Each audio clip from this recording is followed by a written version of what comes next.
inutusan ako ni madam na palitan ng tubig yung flower base. Tapos sabi niya, lagyan ko daw ng konting Clorox.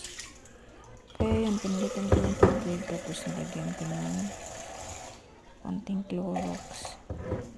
Hindi naman ako natanong bakit palagyan. Inisip ko na lang na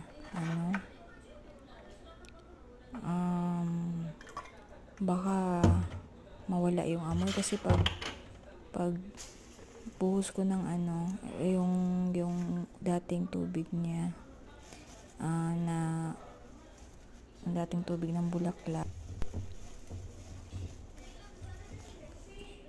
dating tubig ng bulaklak na itinapon ko, maamoy kasi. Tapos yun siguro yung dahilan kaya pinalagyan ng Clorox. Naisip na ako ng kahit na isura po din yung Tagalog. Namin siya bisita itong ni Ayong mga adlaw. So mauna yung bulak niya na yung kinakailis-ilisan ng tubig. So malanta na labay po ni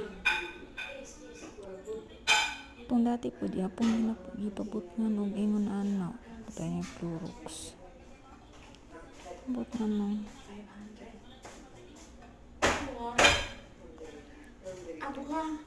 Clorox.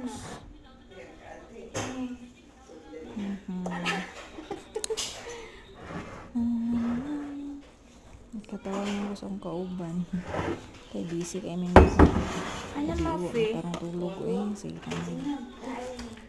Matulog lang ito, kaon naman, panawag.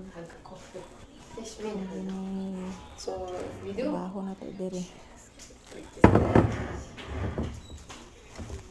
Ganyan na, pero na itulog. Okay ra, magsanay-sanay yung pagkaan yung may tulog. Kaya ra.